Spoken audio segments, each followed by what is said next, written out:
محترم، جہاں پر ماں کی شان کو بڑے ہی چرچوں کے ساتھ بیان کیا جاتا ہے، وہاں پر باپ کی بھی شان ہے۔ اور قرآن مجید کی جو آیہ مبارکہ میں نے تلاوت کی ہے، ان کی تفسیر میں ایک مفسر نے کمال کی وضاحت بیان کی۔ وہ لکھتے ہیں کہ الرحمن الرحیم اور مالک یوم الدین، یہ دو آیہ مبارکہ میں رب تعالیٰ کی صفات کو بیان کیا جا رہا ہے اور قیامت کے دن کے منظر کو بیان کیا جا رہا ہے۔ تو وہ مفسر جو ہے اس نے ان دو آیات کے ماتحت جو وضاحت بیان کی ہے، یقیناً یہ وضاحت اتنا ہی خوبصورت ہے جتنا والدین اور بچوں کا رشتہ خوبصورت ہے۔ وہ مفسر لکھتا ہے کہ ان دو آیات کے ماتحت کہ الرحمن الرحیم مالک یوم الدین، کہ رب تعالیٰ رحمان بھی ہے، رحیم بھی ہے، اور قیامت کے دن حساب و کتاب کا مالک بھی ہے۔ تو یہ جو آیات مبارکہ ہیں، تو مفسر نے لکھا کہ جب ماں کے وجود کو بنایا جا رہا تھا، جب ماں کی ہستی کو بنایا جا رہا تھا، تو ماں کی ہستی کو بنانے کے لیے جو مٹی تیار کی جا رہی تھی، اس کو رب تعالیٰ نے الرحمن الرحیم کی سر چشمے سے سیراب کیا، جس وجہ سے ماں جو ہے وہ نرم ہوتی ہے، ہر وقت بچوں پر شفقت کرتی ہے۔ پھر جب باپ کی ہستی کو بنایا جا رہا تھا، تو تب رب تعالیٰ نے اس مٹی کو مالک یوم الدین کے سر چشمے سے سیراب کیا، جس وجہ سے باپ ماں کے بقدر تھوڑا سخت ہوتا ہے، لیکن اندر سے باپ بھی نرم ہے۔ جیسے رب تعالیٰ اپنے بندوں سے 70 ماؤں سے بڑھ کر پیار کرتا ہے، لیکن جب ہم کوئی غلط کام کرتے ہیں تو رب تعالیٰ ہمیں اس پر سزا بھی دیتا ہے، لیکن اللہ رب العزت جتنا اپنے بندے سے پیار کرتا ہے شاید کہ کوئی اور ہستی پیار کرتی ہو۔ تو اسی وجہ سے وہ مفسر نے لکھا کہ ماں اپنے بچوں کے ساتھ پیار کے معاملے میں، شفقت کے معاملے میں کچھ زیادہ ہے، اور باپ جو ہے وہ تھوڑا سخت ہے، لیکن اندر سے باپ جو ہے وہ بھی اپنے بچے سے اتنا پیار کرتا ہے جتنا ایک ماں اپنے بچے سے پیار کرتی ہے۔ ماں 9 مہینے بچے کو اپنے پیٹ میں رکھتی ہے، اس کے بعد 2 سال تک قرآن مجید کا جو حکم ہے اس کو دودھ پلایا جاتا ہے۔ ماں کا کردار صرف یہاں تک ہے اگر دیکھا جائے تو، لیکن باپ جو ہے وہ جب ایک بچہ ماں کے پیٹ میں آتا ہے تب سے لے کر بچے کے بوڑھے ہونے تک باپ سوچتا ہے کہ میں اپنے بچوں کے لیے کیا کیا کر کے جاؤں، میں ان کے لیے کچھ تیار کر کے جاؤں، ان کو کچھ دے کے جاؤں، تاکہ میرے بچوں کو کوئی ٹینشن نہ ہو، کوئی تکلیف نہ ہو، کسی پریشانی کا سامنا نہ کرنا پڑے۔ تو باپ بچوں کے لیے ساری زندگی کا سرمایہ اکٹھا کر کے دے جاتا ہے۔ تو باپ کی ہستی بھی کم نہیں ہے، جہاں پر ماں کی شان بیان ہوتے ہیں وہاں پر باپ کی بھی شان ہونی چاہیے۔ تو باپ کا بھی بہت مرتبہ اور مقام ہے ہماری زندگی میں۔ تو حدیث مبارکہ حضور پاک علیہ الصلاۃ والسلام کے فرامین جو ہیں، حضور پاک علیہ الصلاۃ والسلام نے جو رشتوں کو عزت عطا فرمائی ہے، آج وہ رشتے صرف رشتے نہیں بلکہ وہ درد بھی بن گئے ہیں۔ ایک وقت تھا کہ جب ماں اور باپ کو کوئی پوچھتا نہیں تھا، والدین کی کوئی عزت نہیں ہوتی تھی، اور یہ بھی حدیث مبارکہ میں ملتا ہے کہ ایک بچہ ایک بوڑھی عورت کو گلے میں رسہ ڈال کے گھسیٹتے ہوئے لے جا رہا تھا۔ تو پوچھا گیا کہ بچہ اتنا ظلم کیوں کر رہا ہے، یہ کون ہے بوڑھی عورت؟ تو وہ بچہ جو تھا وہ سخت لہجے میں کہنے لگا کہ یہ جو بوڑھی عورت ہے یہ میری ماں ہے، اب یہ بیکار ہو گئی ہے، ضعیف ہو گئی ہے، تو اب اس کا مجھے کوئی فائدہ نہیں ہے، اس کو میں بیچنے جا رہا ہوں، بدلے میں کچھ ملے گا، کسی کے گھر کے برتن صاف کرے گی، مجھے کچھ پیسے ملیں گے۔ تو ایک طرف یہ ماحول تھا، اور اس کے اپوزٹ دیکھیں، اس کے الٹ دیکھیں تو جب حضور پاک علیہ الصلوۃ والسلام تشریف لائے، جب سونے محمد کا دین آیا، تو حضور پاک علیہ الصلوۃ والسلام نے رشتوں کی قدر تو بتائی ہی بتائی ہے، لیکن ساتھ اتنا قدر بتائی کہ رشتے جو ہیں وہ درد بن گئے۔ اب جب بھی ماں اور باپ کا نام سامنے آتا ہے نا حضرت، تو آنکھوں میں آنسو بھی آ جاتے ہیں کہ ماں باپ، اتنا پیارا رشتہ، اتنا عظیم رشتہ جو بے لوث ہے، بنا کسی لالچ کے ہے۔ ماں اور باپ کو بچوں سے کوئی لالچ نہیں، بنا کسی لالچ کے یہ رشتہ۔ تو یہ میں صرف سمجھانے کے لیے آپ کو یہ بات کر رہا ہوں، رب تعالیٰ مجھے معاف فرمائے، کہ آج کے دور میں جیسے آپ دیکھیں کہ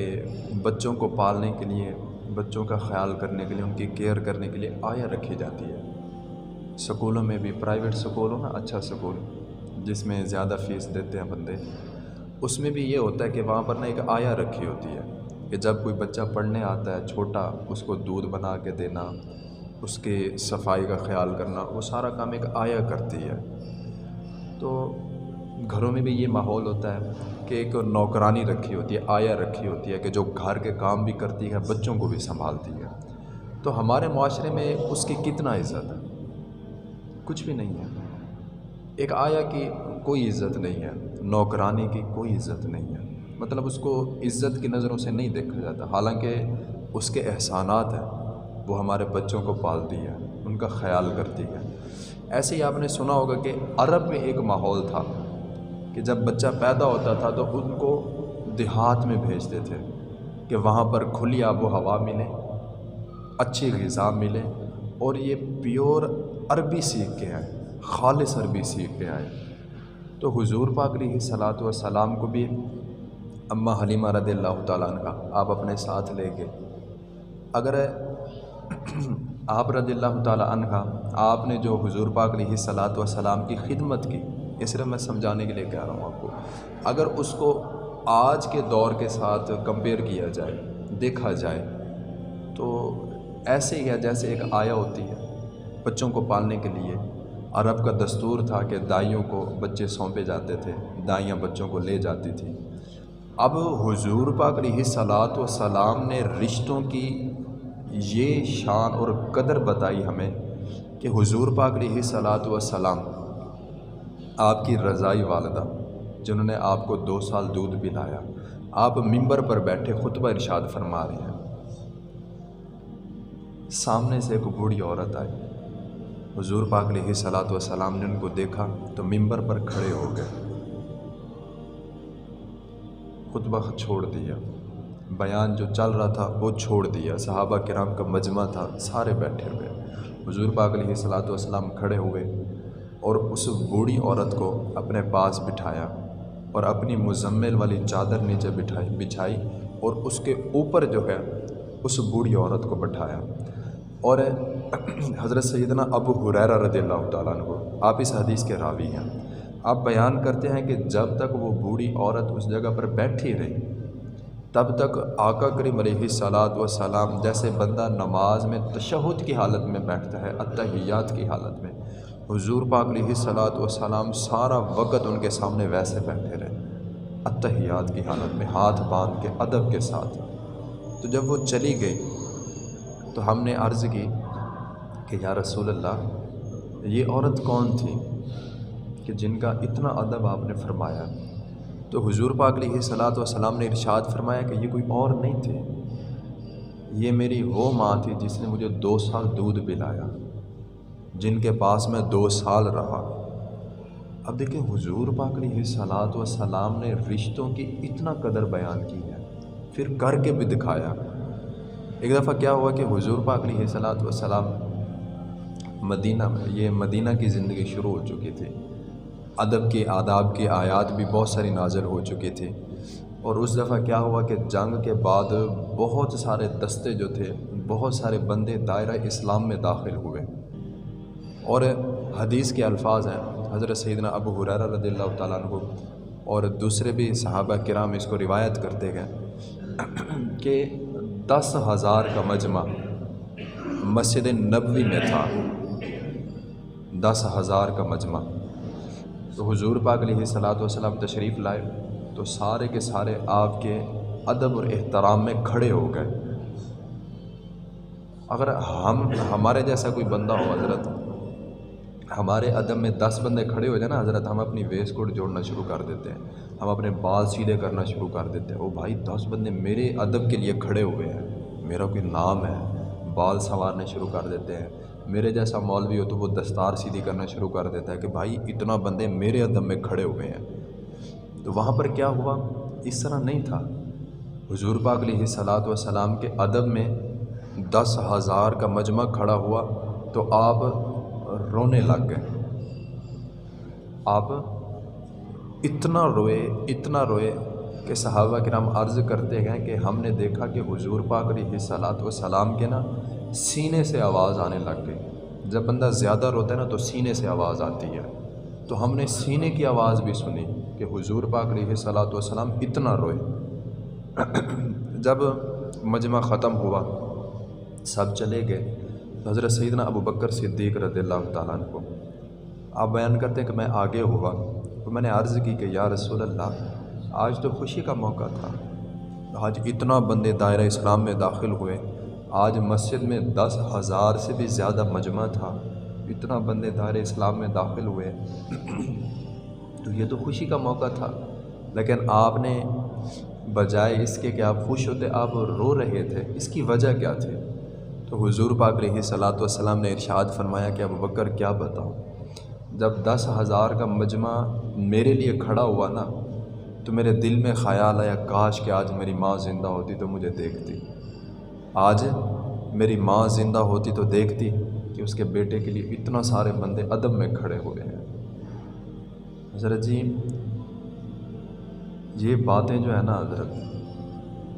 دل کے اندر سے نا چیرتی ہوئی نکل جاتی ہے کہ جب ماں باپ ہوں تو وسائل نہ ہوں، اور جب وسائل ہوں اور تو ماں باپ نہ ہوں۔ جی پھر یہ بھی دیکھنے کو ملتا ہے کہ جن بچوں کو والدین نے پیار کے ساتھ محبت کے ساتھ پالا، اتنا بڑا کیا، وہی بچے ہوتے ہیں بڑے ہونے کے بعد ماں باپ کو قتل کر دیتے ہیں، مال و دولت کے لیے، جائیداد کے لیے، پیسوں کے لیے بٹوارہ ہونے لگ جائے، تھوڑا سا معاملہ ادھر ادھر ہو جائے حضرت جی بندوقیں نکل آتی ہیں۔ ماں باپ کے ساتھ ہی یہ کام ہے، اور بچہ ہر دوسرے بچے کی زبان پہ یہی لفظ ہوتا ہے کہ ابا تو نے ہمارے لیے کیا کیا، ابا تو نے ہمارے لیے کیا کیا،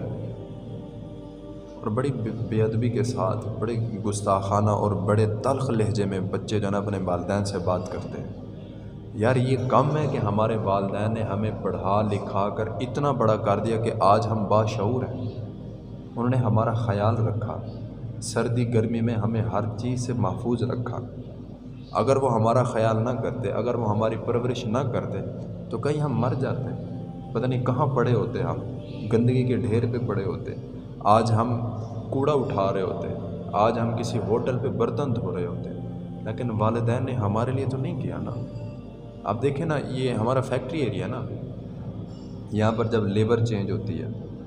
بندے جب تبدیل ہوتے ہیں، ڈیوٹی تبدیل ہوتی ہے، آپ دیکھیں بیچ میں نا بزرگ بھی ہوتے ہیں سفید داڑھیوں والے، اور وہ نوجوانوں سے زیادہ ٹائم لگاتے ہیں۔ اب ایک بزرگ ہے، سفید بال ہو گئے ہیں، لیکن پھر بھی اپنے بچوں کے لیے کما رہا ہے، وہ بدل میں تو کچھ نہیں لے رہا۔ وہ باپ سارا دن کما کے نا بچوں کے سامنے جا کے پیسے سارے ڈال دیتا ہے کہ بچہ یہ سب کچھ تیرا ہے، میرا تو ہے ہی کچھ نہیں۔ اور اتنا شفقت ہے، اتنا محبت ہے، اور بدلے میں ہمارا ان کے ساتھ رویہ کیا ہے؟ جب باپ بوڑھا ہو جائے تو ہم حضرت جی پریشان ہو جاتے ہیں کہ اب ابے کو سنبھالنا پڑے گا، اس کو اپنے گھر میں رکھنا پڑے گا، اس کے اچھے برے کا خیال کرنا پڑے گا، یہ ابا بیمار ہو گیا، یہ جگہ جگہ پر تھوکے ڈالتا ہے، اس کا کیا کریں حضرت؟ بڑے پریشان ہوتے ہیں۔ لیکن صاحب سنیں پھر حدیث مبارکہ کہ حضور پاک علیہ الصلوۃ والسلام نے ارشاد فرمایا کہ ایک ماں جو ہے نا 9 مہینے جب بچے کو اپنے پیٹ میں رکھتی ہے، پھر اس کو پیدا کرتی ہے، تو یہ ٹائم پیریڈ جو ہے، یہ جو وقت ہے جو اس نے گزارا، حضور پاک علیہ الصلوۃ والسلام نے ارشاد فرمایا کہ ایک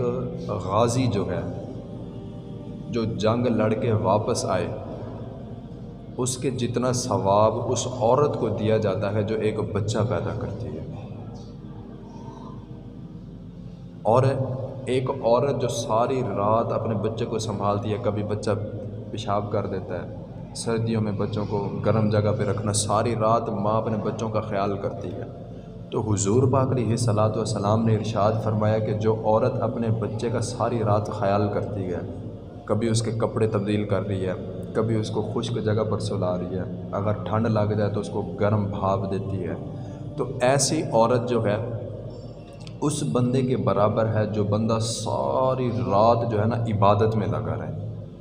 وہ عورت جو صرف اپنے بچوں کا خیال کر رہی ہے، رب تعالیٰ اس کے برابر اس کو ثواب عطا کرتا ہے جو بندہ ساری رات عبادت میں لگا رہے۔ تو صاحب ان کا بدلہ کہاں سے ہم دیں گے؟ کہاں سے ہم دے سکتے ہیں؟ ایک بچہ تھا نا جی حضرت، اس کے دل میں خیال آیا کہ میرے والدین نے میرا بڑا خیال کیا، والدین نے میری خدمت کی ہے، تو اس کی بوڑھی ماں تھی، تو اس نے اپنی ماں کو نا کندھے پہ اٹھا کے 70 حج کروائے، 70 حج، اور گرمیوں میں۔ اور وہ بیان کرتا ہے کہ اگر میں صفا اور مروہ جو پہاڑیاں ہیں وہاں پر اگر گوشت کا ٹکڑا رکھ دیا جائے نا تو وہ بھی بھون کے کباب بن جائے، اتنا گرمی، اس میں بھی میں نے اپنی ماں کو 70 حج جو ہے نا اپنے کندھے پر اٹھا کے کروائے ہیں۔ تو وہ بچہ پوچھنے لگا کہ کیا میں اپنے والدہ کا قرض اتار چکا جو انہوں نے میری خدمت کی؟ تو پھر آگے سے جواب ملا کہ نہیں، تو نے اتنا خدمت کی ہے، اتنا حج تو نے کروائے ہیں، تو اس ایک مسکراہٹ کا بدلہ بھی نہیں دے سکا جو تیری ماں نے تجھے دیکھتے ہوئے مسکرایا تھا۔ قرض تو دور کی بات ہے، انہوں نے جو خدمت کی وہ دور کی بات ہے، ایک دفعہ تیری ماں نے مسکرا کر جو تجھے دیکھا تھا تو نے اس کا بھی بدلہ ابھی تک نہیں دیا حضرت، اتنا خدمت۔ ہم کہاں پہ کھڑے ہوئے ہیں؟ ہمارے اندر اپنے والدین کے لیے پیار اور محبت کیوں نہیں ہے؟ کیوں ہم اپنے والدین کے نافرمان ہوتے جا رہے ہیں؟ یہ اتنا بڑے پیر و مرشد ہمارے گھر میں بیٹھے ہوئے ہیں جن کا ہمیں خیال ہی کوئی نہیں ہے، جن سے ہم دعا ہی نہیں لیتے۔ ایک ہوتا ہے حضرت دعا کروانا، مجھے کوئی بندہ آ کے کہے گا نا جی کر سب دعا کرنا، پیر صاحب کو بھی جا کے کہنا پڑے گا کہ بلا دعا فرمائیے گا۔ کسی کے پاس آپ جائیں گے نا اس کو کہنا پڑے گا کہ حضرت دعا فرما دیں، لیکن ایک ماں اور باپ کی ذات ہے جو بنا کہے ہر وقت اپنے بچوں کے لیے دعا کرتی رہتی ہے۔ حضرت اگر یہ چلے جائیں تو پھر دعا کون کرے گا؟ حضرت ان سے جا کے پوچھیں جن سے یہ نعمت جو ہے وہ چھین لی گئی ہے، جن کے والدین اس دنیا سے چلے گئے ہیں۔ یہ مولانا روم رحمۃ اللہ تعالیٰ علیہ آپ بیان کرتے ہیں اپنی حکایات میں، اور یہ حکایات جو ہیں یہ عکاسی ہیں ہمارے اس معاشرے کی۔ آج جیسے والدین کے ساتھ سلوک اور رویہ کیا جا رہا ہے یہ انہوں نے پہلے بیان کر دیا، اور آج ویسے ہو رہا ہے حضرت، آج ویسے ہو رہا ہے۔ دیکھیں نا والدین کے ساتھ کیا کیا نہیں ہو رہا کہ ایک باپ 9 سے 10 بچوں کو آرام سے اور سکون سے پال جاتا ہے، لیکن ان 9-10 بچوں سے، نوجوان بچوں سے، کمانے والے بچوں سے ایک باپ اور ایک ماں نہیں پالی جاتی۔ وہ کہتے ہیں بھائی 1 مہینہ تو رکھ لے، 1 مہینہ تو رکھ لے، 1 مہینہ تو رکھ لے، یار میرا مہینہ کٹا دے، میرے کو نہ پیسے کوئی نہیں ہے، حالات بڑے تنگ ہیں۔ تو یار جب باپ ہمیں پالتا تھا وہ بھی ہمیں کبھی کہتا تھا کہ یار اب میرے پاس پیسہ نہیں ہے، 1 مہینہ تو مزدوری کر کے یہ میرا مہینہ نکلوا دے؟ نہیں، باپ تو یہ تھا کہ جب ہم ایک کلاس سے دوسری کلاس میں جاتے ہیں تو ہمارے خرچے بڑھ جاتے ہیں، تو ہمارا باپ ہمارے لیے اوور ٹائم لگا کے پیسے کما کے آتا ہے کہ اب میرا بچہ ایک کلاس سے دوسری کلاس میں پہنچ گیا ہے تو ہمارے لیے اوور ٹائم لگاتا ہے، اور ہمارا باپ ہر وقت یہ سوچتا ہے کہ جس سٹیج پر میں کھڑا ہوا ہوں اس پر میرا بچہ نہ ہو، جیسے میں نے اوروں کی مزدوری کی ہے میرا بچہ نہ کرے ویسے مزدوری، میرا بچہ اپنا کاروبار کرے، میرا بچہ کسی مقام پر کسی لیول پر ہونا چاہیے، پڑھا لکھا ہونا چاہیے۔ حضرت کبھی والدین کے نا، کبھی باپ کے، جو بوڑھا باپ ساری دیہڑی کماتا ہے، ان کے کبھی ہاتھ دیکھو نا، ان کے کبھی پیر دیکھو نا، اور پیروں کے تلوے دیکھو، حضرت جی رونگٹے کھڑے ہو جائیں گے کہ ہمارے ماں باپ ہمارے لیے کیسے تگ و دو کرتے ہیں۔ ایک باپ اپنے بچوں کی روزی کمانے کے لیے سارا دن طرح طرح لوگوں کی باتیں سنتا ہے، ان کی گالیاں سنتا ہے، برداشت کرتا ہے۔ کیوں؟ کہ جب میں گھر جاؤں گا میرے بچوں نے یہ نہیں کہنا کہ ابا دن کیسا گزرا، بلکہ ان کی نظر یہ ہوگی کہ ابا ہمارے لیے لے کے کیا آیا ہے۔ حضرت اتنا شفقت ہے ماں باپ کی، اتنا محبت ہے، اور جب ماں باپ چلے جائیں نا حضرت، ایسے لگتا ہے جیسے سر کے اوپر سے نا چھاؤں ہٹ گئی ہے۔ چھاؤں کے اندر بندہ کھڑا تھا، اچانک سے کسی بندے نے پکڑ کے دھوپ میں کھڑا کر دیا۔ ماں باپ کا اتنا مقام اور مرتبہ ہے۔ مولانا روم رحمۃ اللہ تعالیٰ علیہ آپ بیان کرتے ہیں کہ ایک بچہ جو تھا نا، وہ بڑا ہوا، ماں فوت ہو گئی، باپ اس کے پاس تھا۔ ایک وقت آیا کہ اس نے شادی کی اپنی پسند کی، اور وہ اپنی بیوی کی ہر بات مانتا تھا۔ ماننی چاہیے، اپنی شریک حیات کے ساتھ اچھا رویہ ہونا چاہیے، یہ بھی حضور پاک علیہ الصلوۃ والسلام کی سنت ہے۔ لیکن وہاں پر معاملہ یہ تھا کہ وہ بچہ جو تھا وہ اپنی بیوی کی بات زیادہ مانتا تھا۔ یہ مولانا روم رحمۃ اللہ تعالیٰ علیہ آپ نے اس حکایت کو درج فرمایا ہے کہ وہ بچہ جو تھا اپنی بیوی کی بات زیادہ مانتا تھا۔ ایک دن اس کی بیوی نے بولا کہ آپ کے والد صاحب جو ہے نا وہ بہت بیمار ہو چکے ہیں، میں سارا دن صفائی کر کر تھک جاتی ہوں، گھر میں پتھر لگا ہوا ہے، مجھ سے صفائی نہیں ہوتی، یہ جگہ جگہ پر تھوک ڈالتے ہیں، کھانستے رہتے ہیں، رات کو کھانستے ہیں، بچوں کی نیند خراب ہوتی ہے، میں اٹھ جاتی ہوں، تو نہ ایسا کر کے ان کو نا وہ ادھر سائڈ پہ جو ایک پرانا کمرہ ہے نا ادھر ان کو سلا کے آ، دور سلا کے آ، ہمارے گھر میں نہ ہو یہ۔ جیسے آپ دیکھ لیں نا کہ جیسے ہم گھر بنواتے ہیں نا تو اس میں ایک ہوتا ہے سٹور روم کہ جس میں کباڑ پڑا ہوتا ہے، سٹور روم۔ تو وہ عورت جو تھی وہ کہنے لگی کہ اپنے باپ کو نا ادھر سائڈ والے کمرے میں سلا کے، جہاں پر کوئی جاتا نہیں ہے۔ تو وہ بچہ جو تھا وہ سنگ دل تھا، سخت دل تھا، اس نے ابا کو جا کے کہا کہ ابا ایسے ایسے معاملہ ہے، آپ کی نو مائی جو ہے نا وہ ایسے ایسے کہہ رہی ہے۔ تو باپ جو تھا وہ تو باپ تھا، وہ تو بچوں سے پیار کرتا ہے۔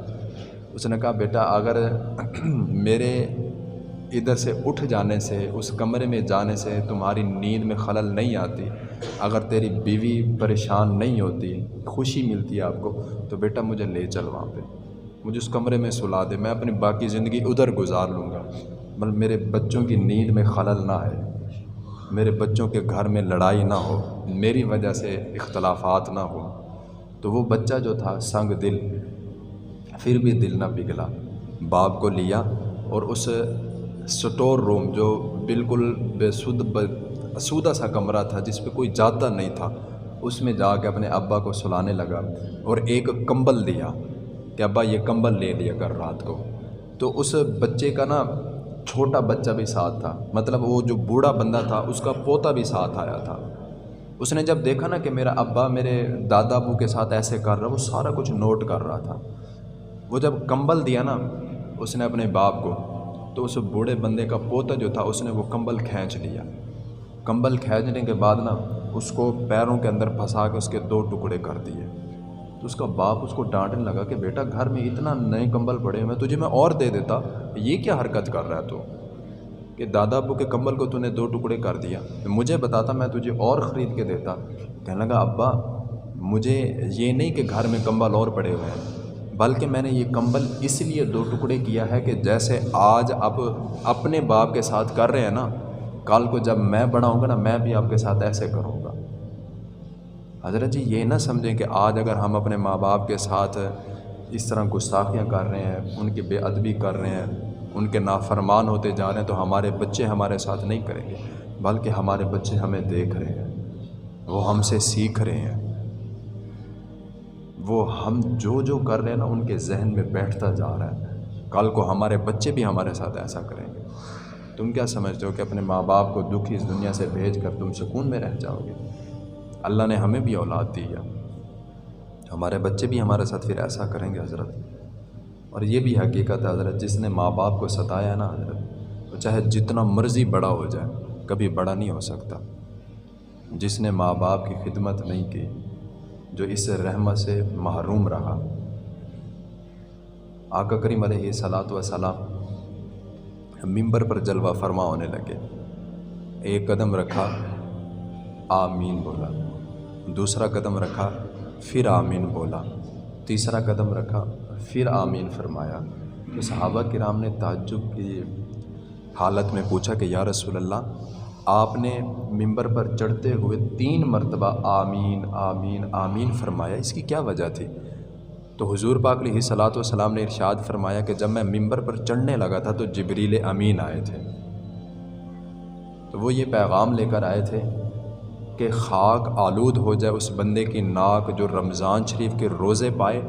اور اس میں اپنے گناہ نہ بخشوا سکے اور عبادت نہ کر سکے۔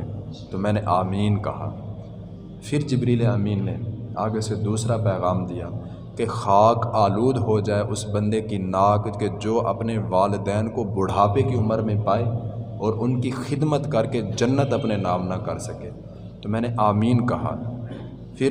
تیسری مرتبہ پیغام دیا کہ خاک آلود ہو جائے اس بندے کی ناک کے جس کے سامنے میرا ذکر کیا جائے اور وہ مجھ پر درود پاک نہ پڑھے۔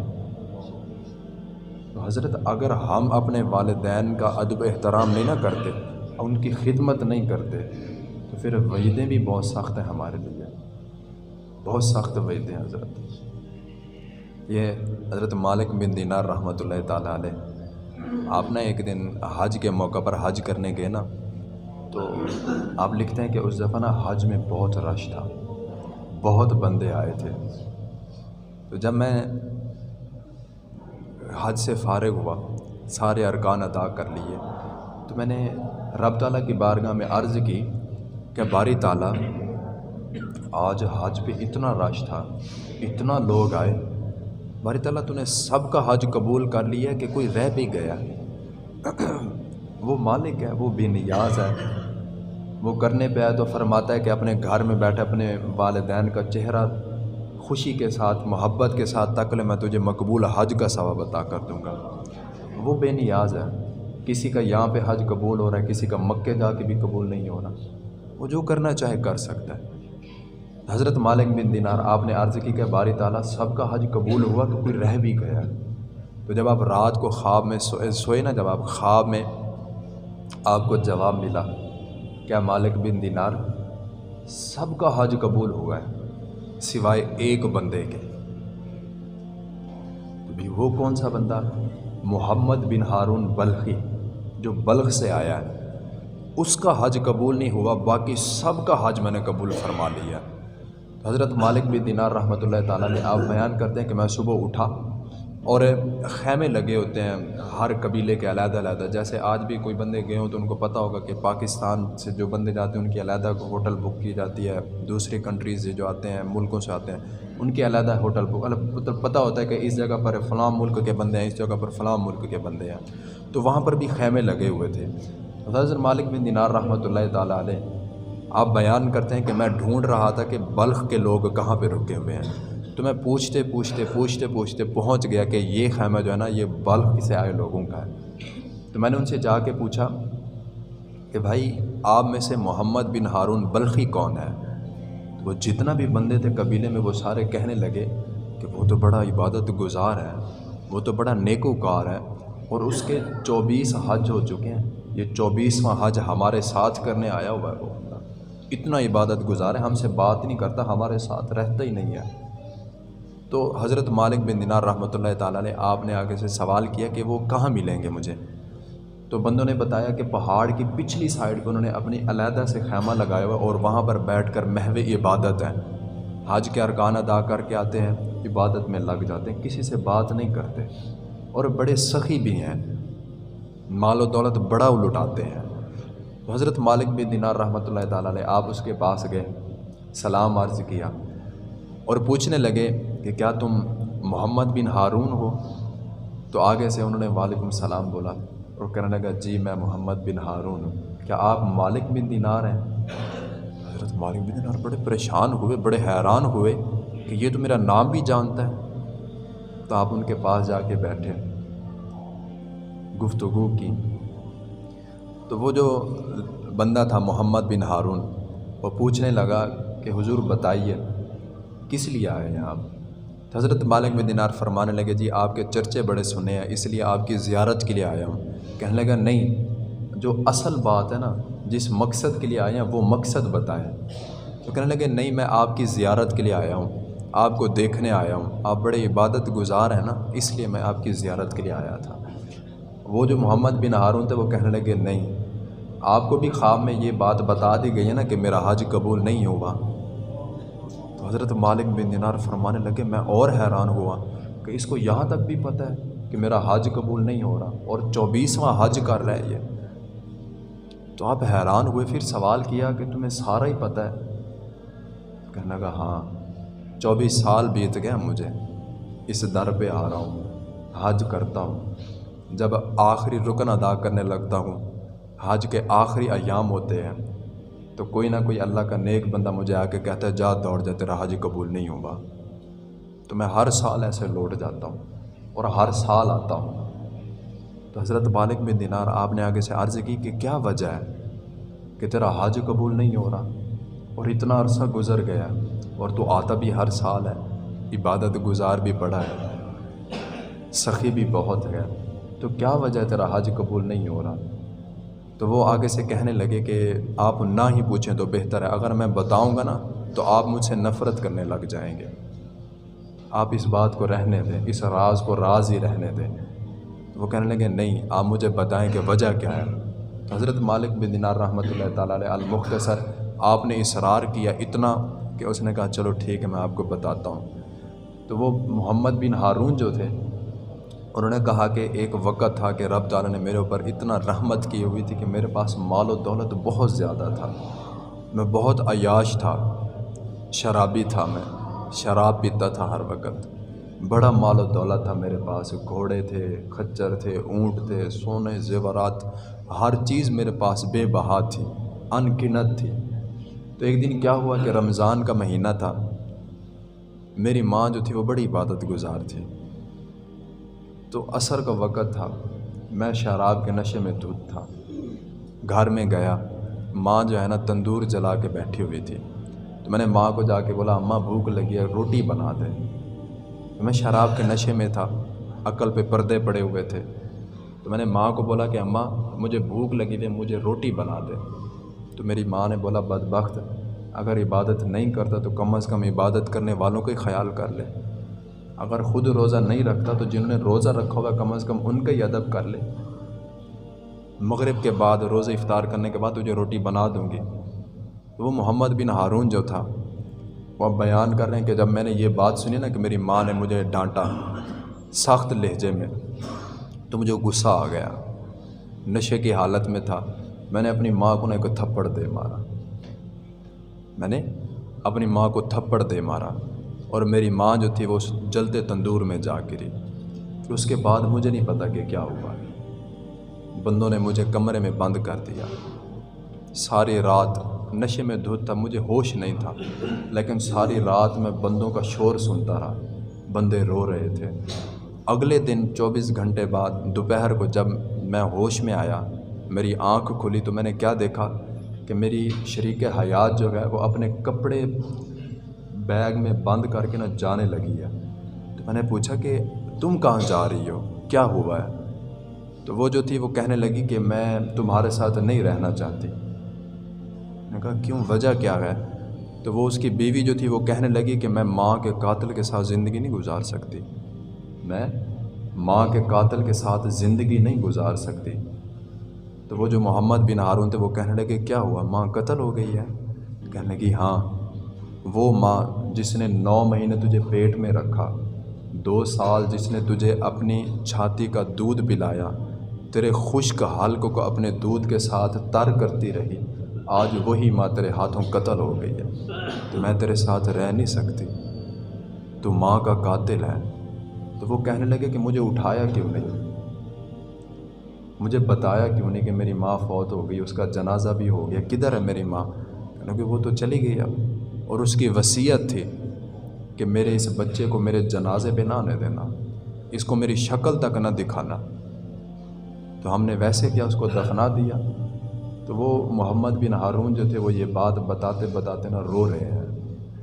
تو اس کے بعد وہ بیان کرتے کہ جب مجھے پتہ چلا نا کہ میرے ہاتھوں سے میری ماں قتل ہو گئی ہے، تو جس ہاتھ سے میں نے اپنی ماں کو تھپڑ مارا تھا نا، سب سے پہلے اٹھ کے میں نے اپنا وہ ہاتھ کلہاڑے کے ساتھ کاٹ ڈالا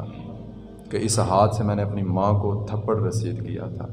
اس کے بعد جتنا بھی میرے پاس مال و دولت تھا، سارا کا سارا میں نے رب کے راستے میں خرچ کر دیا، صدقہ کر دیا۔ تب سے لے کر آج تک ہر سال میں حج کرنے آتا ہوں، ہر سال میں آتا ہوں۔ کوئی نہ کوئی بندہ آ جاتا ہے رب کا ولی کہ جا دوڑ جا، تیرا حج قبول نہیں ہوگا۔ تو حضرت مالک بن دینار رحمۃ اللہ تعالیٰ علیہ، آپ نے جب یہ بات سنی نا تو آپ کو بھی غصہ آ گیا، آپ نے بھی تھپڑ دے مارا کہ تو ہے اسی لائق کہ تیرے ساتھ ایسا ہی رویہ کیا جائے کہ تو نے ماں کو قتل کر دیا۔ تو حضرت مالک بن دینار اس کے ساتھ غصہ ہوتے ہوئے اس کو مارتے ہوئے واپس آئے، سوئے تو خواب میں حضور پاک علیہ الصلوۃ والسلام کی زیارت نصیب ہو گئی۔ حضور پاک علیہ الصلوۃ والسلام تشریف لائے اور کہنے لگے، اے مالک بن دینار، یہ تو نے کیا کیا ہے؟ تو ایک بندے کو اس کے رب کی رحمت سے مایوس کر آیا ہے۔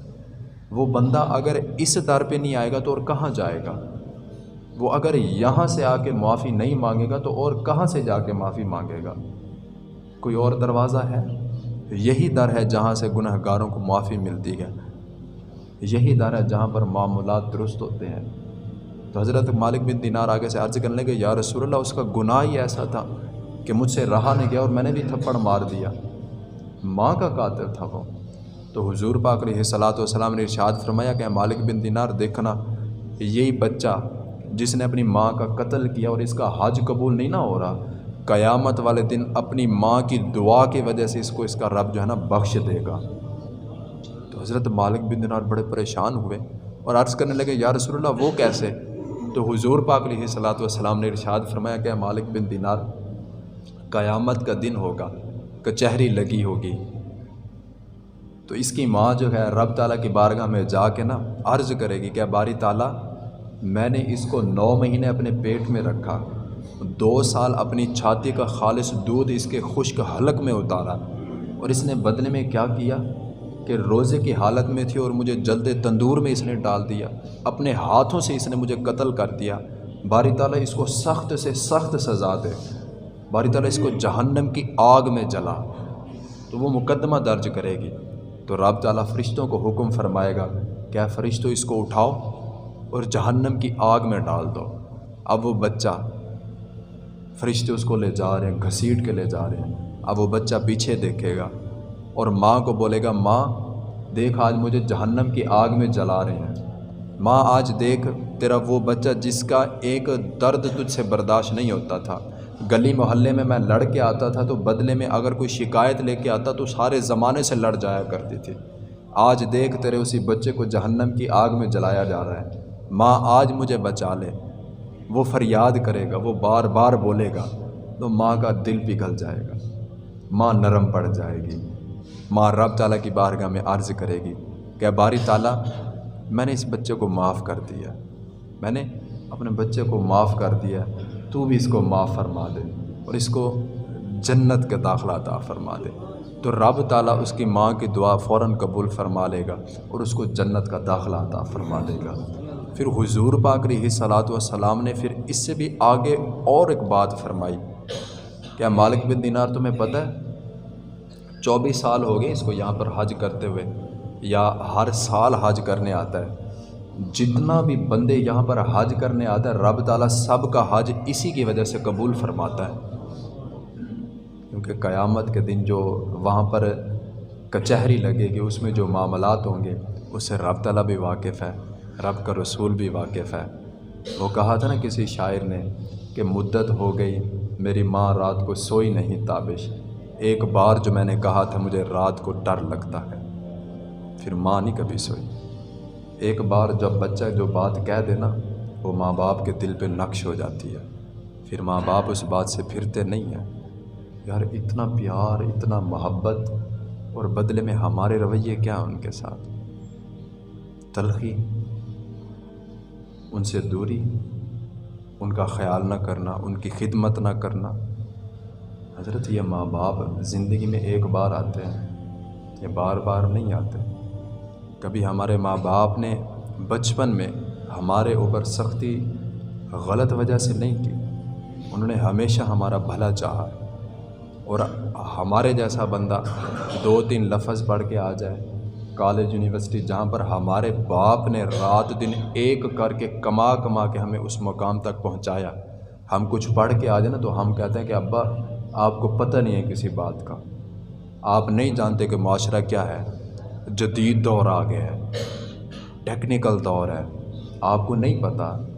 حضرت جی اگر آج ہمیں پتہ ہوتا نا کہ ماں باپ کی قدر کیا ہے تو آج ہمارے معاشرے میں اولڈ ہاؤس نہ بنے ہوتے، آج ہمارے معاشرے میں والدین کو اولڈ ہاؤس میں نہ جمع کرایا جاتا، آج ہمارے ماں باپ ہمارے پاس ہوتے۔ یار کبھی اپنے ماں باپ کے پاس بیٹھے ہو محبت کے ساتھ، شفقت کے ساتھ، کبھی ان کے پیر چومے ہیں، کبھی ان کو یہ بولا ہے کہ ابا امی جان آج کھانا نہیں کھانا، آج اکٹھے آ کے کھانا کھائیں گے؟ تو مصروف ہے اپنی زندگی میں، اپنی بیوی بچوں میں، کبھی تو نے ماں باپ کو ٹائم ہی نہیں دیا، کبھی تو نے ماں باپ کو پوچھا ہی نہیں ہے۔ ان کی شفقت تو آج بھی آوازیں دے رہی ہے، آج بھی ہم اپنے ماں باپ کی نظروں میں بچے ہی ہیں،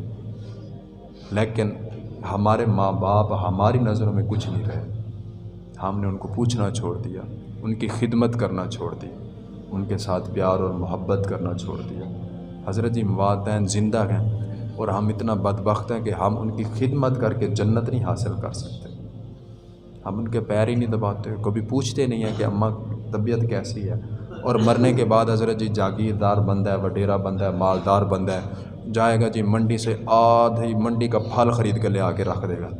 یہ جی میری ماں کا آج تیسرا ہے، یہ میری ماں کا 40واں ہے، یہ سالانہ ختم ہے۔ وہ بھائی جب ماں باپ زندہ تھے تو ایک نوالا نہیں پوچھتا تھا ان سے، چیزیں چھپا چھپا کے اپنے بچوں کے پاس لے کے جایا کرتا تھا۔ آج تو لوگوں کو دکھانے کے لیے یہ سارے کام کر رہے ہیں، جیتے جی تیرے ماں باپ ایک ایک نوالے کو ترستے رہے، مرنے کے بعد تو 100 200 دیگیں چڑھا لیتے، یہ کس کام کی؟ جب وہ زندہ تھے تو نے ان کی قدر نہیں کی، ان کے سامنے بھونکتا رہا، تو ان کی باتوں کو پسے پشت ڈالتا رہا، مرنے کے بعد قبرستان جاتا تو الٹے پاؤں واپس آ رہا ہے۔ اس قدر کا کیا فائدہ ہے؟ اس ادب کا کیا فائدہ کہ جب وہ زندہ تھے تو روتے ہوئے یہاں سے گئے، جب وہ زندہ تھے تجھ سے ناراض یہاں سے گئے۔ تو یہ حدیث مبارکہ ہے، رضا اللہ فی رضا الوالد، رب کی رضا والد کی رضا میں ہے، اور ماں کے قدموں تلے جنت ہے۔ تو حضرت جی ہم کتنا بدبخت ہیں، نہ ہم جنت کو حاصل کر سکتے ہیں، نہ ہم رب کی رضا کو حاصل کر رہے ہیں، دنیا میں مست ہیں ہم۔ حضرت ماں باپ زندگی میں صرف ایک بار آتے ہیں، یہ بار بار نہیں آئیں گے۔ جن کے پاس ہیں ان کو چاہیے کہ ان کی قدر کریں، ان کی خدمت کریں اور جنت کو اپنے نام کریں، اور جن کے والدین حضرت جی چلے گئے نا ان کی دنیا جیتے جی بالکل ویران ہو گئی۔ حضرت مجھ سے پوچھیں، مجھ سے کہ میرے ساتھ کیا گزرتی ہے۔ حضرت میرے ماں باپ نے مجھے دین کے لیے وقف کیا تھا آج سے 18 سال پہلے، 18 سال کوئی تھوڑا عرصہ نہیں ہے، تب سے لے کر آج تک میں نے کبھی بھی زیادہ عرصہ اپنے ماں باپ کے ساتھ نہیں گزارا، دین کے لیے کبھی کہاں وقف ہو چکا ہوں، اور مجھے پتہ ہے کہ میرے باپ نے مجھے کس طرح پڑھایا ہے، مجھے اس مقام پر بٹھایا ہے۔ آج میری آنکھوں سے آنسو نکلتے ہیں کہ آج کاش میرا باپ میرے سامنے ہوتا، مجھے دیکھتا کہ آج میں کس مقام پہ بیٹھا ہوا ہوں۔ ہر بچے کی خواہش ہوتی ہے اور ہر باپ کی خواہش ہوتی ہے کہ میرا بچہ کسی مقام پہ ہو۔ حضرت آج اگر میں کسی مقام پہ پہنچا ہوا ہوں، آج اگر لوگ میرے سامنے جھکتے ہیں، مجھے سلام کرتے ہیں، میرے پیچھے کھڑے ہوتے ہیں، اس میں میرا کوئی کمال نہیں ہے حضرت، اس میں میرے ماں باپ کی ساری محنت ہے۔ اگر وہ نہ چاہتے تو میں بھی کسی دکان پہ حضرت جی مزدوری کر رہا ہوتا، ہوٹل پہ برتن دھو رہا ہوتا، لیکن میرے ماں باپ نے میرے لیے اچھا سوچا، انہوں نے مجھے ایسے مقام پر پہنچایا جہاں پر میری دنیا بھی سنوری، جہاں پر میری آخرت بھی سنوری۔ تو حضرت ماں باپ کے احسان کا صلہ بندہ اس دنیا میں دے ہی نہیں سکتا، تو جتنا وقت ہے اپنے والدین کی خدمت کریں، ان کے پاس بیٹھیں، 24 گھنٹوں میں سے 1 گھنٹہ ہر روز اپنے ماں باپ کے نام لکھ دیں کہ اس میں ہم نے صرف اپنے ماں باپ کے پاس بیٹھنا ہے اور ان کے ساتھ پیار، محبت اور شفقت بھری باتیں کرنی ہیں، ان کی خدمت کرنی ہے، ان کے پیر دبانے ہیں، اور ماں کے پیر کو چوم کر ہر روز سوئیں نا حضرت، یقین جانیں آپ کو کسی نیند کی گولی کھانے کی ضرورت نہیں پڑے گی۔ ماں کی پیروں کی ٹھنڈک اتنا ہے کہ آپ کو ایسے لگے گا کہ آپ جنت کی چوکھٹ کو چوم کے سوئے ہوئے ہیں حضرت۔ خالق کائنات جو بھی بیان ہوا ہے مجھ سمیت ہم سب کو عمل کی توفیق عطا